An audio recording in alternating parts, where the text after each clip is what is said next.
जो खोटा खर्चा खोटा देखावड़ा अंधश्रद्धामांथी बहार आवी समाज एक साथे शिक्षण तरफ वळे ते ज समाजनी सर्वांगीण विकासमांथी एकमात्र उपाय એટલે શિક્ષણ। તો આવો આપણે સાથે મળી પ્રતીક્ષા કરીએ કે હું અને મારા દીકરીને 100% શિક્ષણ અપાવીશ। ખાસ કરીને આપણે શિક્ષણ ભણાવો। હવે બંધારણના મુદ્દા લગ્નમાં દીકરાના પિતાએ નીચે મુજબના દાગીના પડલામાં લઈ જવા। 1 નાકની ચૂની, મંગળસૂત્ર ચાંદીનું, કાનની બુટી સોનાની સગવડતા મુજબ, પગની પાયલ ચાંદીની સગવડતા મુજબ ઓઢામણી પ્રથા બંધ है। જાનમાં વધુમાં વધુ 100 લોકોએ જવું। જાનમાં 3 સવારીમાં બાઇક લઈ જવું નહીં અને ફરજિયાત હેલ્મેટ પહેરવું। લગ્ન મોકલવાનો નહીં, સામ સામે ગણેશ સ્થાપન કરવું।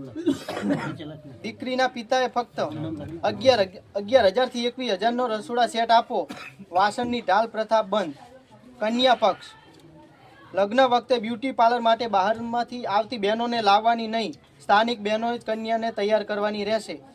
વર પક્ષ કન્યા પક્ષવાળાએ ગામમાં લેવલે સામાજિક પ્રસંગમાં લગ્ન પ્રસંગે ડીજે પ્રથા બંધ રહેશે।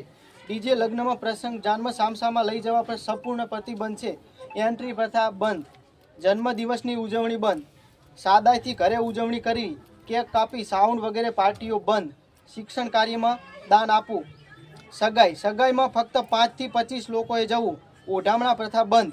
સગાઈમાં વર પક્ષથી કન્યા પક્ષે મોબાઈલ આપવાનો નહીં, તેમજ કોઈ પણ દાગીના પણ આપવાના નહીં।